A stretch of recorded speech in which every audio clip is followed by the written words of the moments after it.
পুৰুষ নোহোৱাকৈ কল্পনা কৰিব পাৰিনে আমাৰ জীৱন?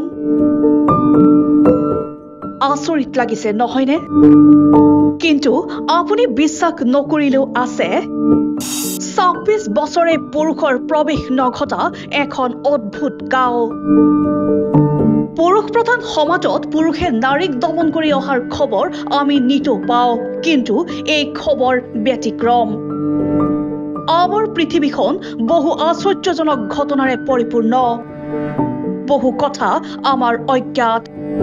এই প্ৰতিবেদনত আমি আপোনালোকক কম এখন গাঁৱৰ কথা, যিখন গাঁৱত বাস কৰে কেৱল মহিলা। পুৰুষৰ প্ৰৱেশ তাত সম্পূৰ্ণৰূপে নিষেধ। অকল প্ৰৱেশেই নহয়, সেই গাঁৱৰ ওচৰে পাজৰে কোনো পুৰুষ ঘূৰিব নোৱাৰে। কাইটীয়া তাৰেৰে বান্ধি থোৱা আছে গাঁৱৰ সীমা। সেই সীমা অতিক্ৰম কৰিলেই বিপদ পুৰুষৰ বাবে। এই আচৰিত গাঁওখন হৈছে কেনিয়াৰ উমোজা গাঁও, য'ত চলে কেৱল নাৰীৰ ৰাজত্ব।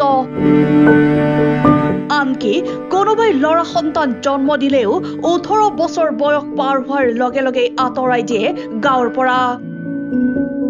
এই গাঁওখনত প্ৰথমতে ১৫ গৰাকী মহিলাই বাস কৰিছিল, আৰু সেই মহিলা কেইগৰাকী আছিল ব্ৰিটিছ সেনাৰ দ্বাৰা ধৰ্ষিতা। তাৰ পিছৰ পৰাই পুৰুষৰ দ্বাৰা নিৰ্যাতিত হোৱা বহু মহিলাৰ আশ্ৰয়স্থল হ'ল এই গাঁওখন। ধৰ্ষণ, বাল্য বিবাহ, ঘৰুৱা হিংসা ইত্যাদি বিভিন্ন সমস্যাৰ পৰা ওলাই আহি বহু মহিলাই বাস কৰিব ল'লে এই উমোজা গাঁৱত। এই গাঁওখনত এতিয়া প্ৰায় ২৫০ গৰাকী মহিলা আছে। আটাইকেইগৰাকী মহিলাই আৰ্থিকভাৱে সবল হ'বলৈ বিভিন্ন ধৰণৰ কাম কৰে। তেওঁলোকে নিজে নিৰ্মাণ কৰি বিক্ৰী কৰে তেওঁলোকৰ পৰম্পৰাগত আ-অলংকাৰ।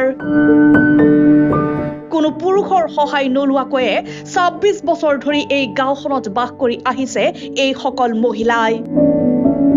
News desk report, DS News 24/7।